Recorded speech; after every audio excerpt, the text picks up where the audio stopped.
Hello students, आज मैं class 6 के लिए हिंदी ग्रामर का चैप्टर संज्ञा लेकर उसका अभ्यास कार्य लेकर आई हूँ स्टूडेंट्स, जिसमें सारे मौखिक प्रश्न, फिल इन द ब्लैंक्स और ये दिए गए शब्दों के उचित भाववाचक संज्ञा रूप को चुनिए, सारे को कवर करूँगी। तो चलिए स्टूडेंट्स स्टार्ट करते हैं। चैप्टर का पहला क्वेश्चन पहला है, संज्ञा किसे कहते हैं। दूसरा में संज्ञा के कितने भेद हैं, सभी के नाम बताइए। तीसरा में व्यक्तिवाचक संज्ञा और जातिवाचक संज्ञा में क्या अंतर है। भाववाचक संज्ञा किसे कहते हैं, उदाहरण देकर समझाइए। सारे को मैं बताती हूँ। तो पहला क्वेश्चन है स्टूडेंट्स, संज्ञा किसे कहते हैं। आंसर होगा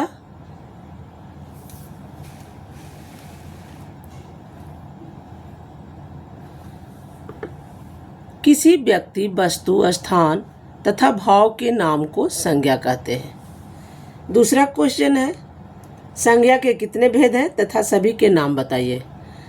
तो संज्ञा के 3 भेद हैं, व्यक्तिवाचक, जातिवाचक तथा भाववाचक संज्ञा। तीसरा क्वेश्चन है, व्यक्तिवाचक संज्ञा और जातिवाचक संज्ञा में क्या अंतर है।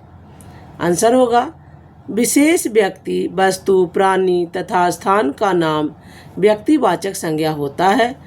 वह संज्ञा शब्द जिससे किसी वस्तु, प्राणी या स्थान की पूरी जाति का बोध होता है उसे जातिवाचक संज्ञा कहते हैं। चौथा क्वेश्चन में है, भाववाचक संज्ञा किसे कहते हैं, उदाहरण देकर समझाइए। तो आंसर होगा जिस संज्ञा शब्द से वस्तु या व्यक्ति के मन के भाव, किसी दशा, अवस्था, स्वभाव, गुण, दोष आदि का बोध होता है उसे भाववाचक संज्ञा कहते हैं। जैसे खुशी, उदारता, दुख, बुढ़ापा, कमजोरी इत्यादि। अब खा में क्या कह रहा है स्टूडेंट्स, दिए गए वाक्यों में संज्ञा शब्दों को रेखांकित कीजिए और उनका भेद भी बताइए।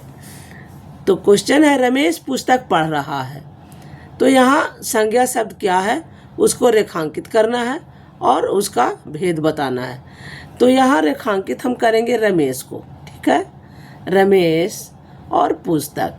तो रमेश क्या है, व्यक्तिवाचक, अब पुस्तक क्या है, जातिवाचक। यहाँ देखिए रमेश दिया हुआ है व्यक्तिवाचक और पुस्तक है जातिवाचक। दूसरा में माया वृद्धों की सेवा करती है। तो इसमें भी माया नाम है, वृद्धो है। यहाँ माया व्यक्तिवाचक, वृद्धो जातिवाचक और सेवा भाववाचक, सेवा भी है। तीसरा में दिनेश बचपन में बहुत मोटा था।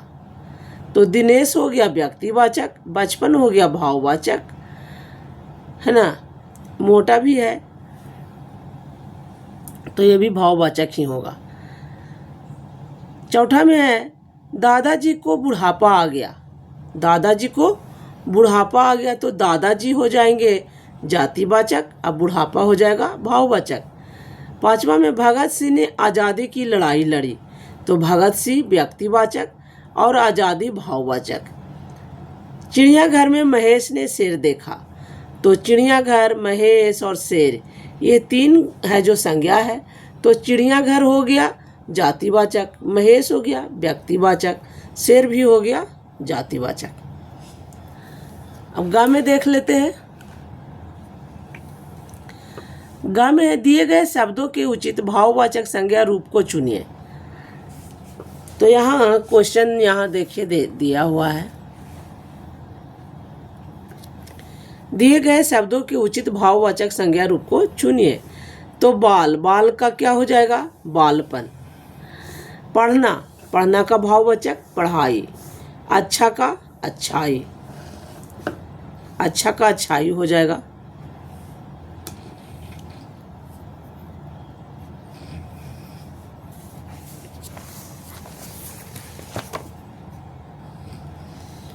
चौथा में है गिनना। तो गिनना का भाववाचक हो जाएगा गिनती, यहाँ गा हो जाएगा गिनती। भूलना का भूल हो जाएगा, का लंबा का लंबाई हो जाएगा।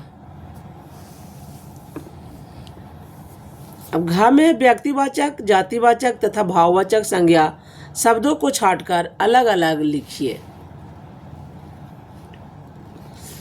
तो मित्रता भाववाचक हो गया, इस मित्रता भाववाचक यहाँ लिखा जाएगा।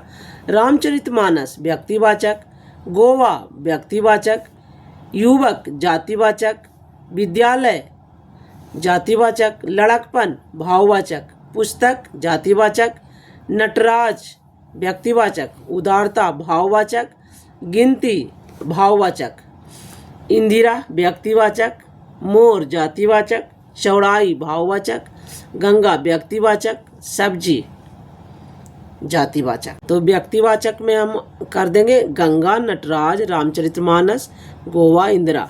जातिवाचक पुस्तक, विद्यालय, सब्जी, मोर, युवक। भाववाचक मित्रता, चौड़ाई, गिनती, लड़कपन, उदारता। अब अंगा में है दिए गए शब्दों से भाववाचक संज्ञा बनाइए। तो शिशु से शैशव, मूर्ख से मूर्खता, मांगना से मांग, आलसी से आलस्य, मुस्कुराना से मुस्कुराहट, पशु से पशुत्व, मधुर से माधुर्य या मधुरता। पशुत्व और या पशुता कोई भी हो सकता है, दोनों में से कोई हो सकता है। सज्जन से सज्जनता, सुंदर से सुंदरता, हंसना से हंसी। च में व्यक्तिवाचक संज्ञा शब्दों से शब्द श्रेणी पूरा कीजिए।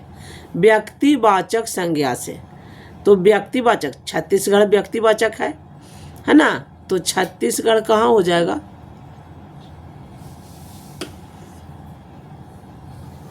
एक पवित्र ग्रंथ का नाम, एक पवित्र ग्रंथ का नाम देना है और एक पर्वत का नाम देना है। हरियाणा के एक शहर का नाम देना है। भारत के एक राज्य का नाम देना है। भारत का एक राज्य है, देखिए यहाँ 5वां में मिजोरम है।